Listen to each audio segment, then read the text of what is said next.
రాజమహేంద్రవరం 11వ డివిజన్లో నెలకొన్న సమస్యలకు సత్వర పరిష్కారం చూపించాలని నగరపాలక సంస్థ అధికారులను రాజమహేంద్రవరం సిటీ ఎమ్మెల్యే ఆదిరెడ్డి శ్రీనివాస్ ఆదేశించారు. ఈ డివిజన్లో గతంలో చేపట్టిన మేజర్ డ్రైనేజీని స్థానిక టీడీపీ నాయకులు నగరపాలక సంస్థ అధికారులతో కలిసి పరిశీలించారు. వర్షాకాలాన్ని దృష్టిలో ఉంచుకొని సదరు ప్రాంతంలో ముంపు, మురుగునీటి సమస్య లేకుండా చూడాలని అన్నారు.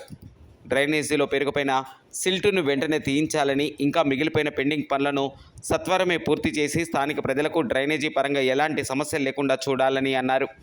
కార్యక్రమంలో అంకం గోపి, డివిజన్ ఇన్ఛార్జ్ కంటిపూడి రాజేంద్ర ప్రసాద్, అడబాల రాజు, రేగటి సూరిబాబు, జాజుల గోవిందరాజులు, తోట కిరణ్, సత్యవేణి, రేలంగి, శ్యామ్, గరికి రామారావు, నున్న నాగమణి, దేవి, బద్రి తదితరులు పాల్గొన్నారు.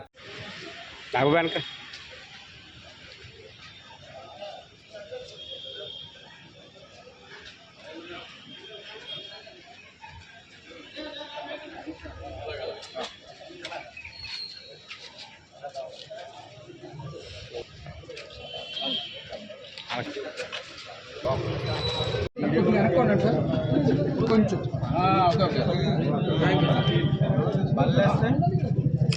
అది మనకు కావాలి డీసీలింగ్ చేసుకుంటే బల్లలు వేసుకుంటే బెటర్. అది సీజన్ కొద్దిగా వాచ్ చేయండి సార్.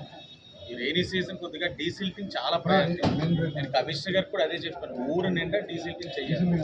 ఒకసారి చాలా ఎమర్జెన్సీగా ఉంది. అన్ని డీసిల్టింగ్ చేయడం, నీరు రోడ్ ఎక్కేస్తాం. అన్ని ప్రాంతాలు అదే సమస్య.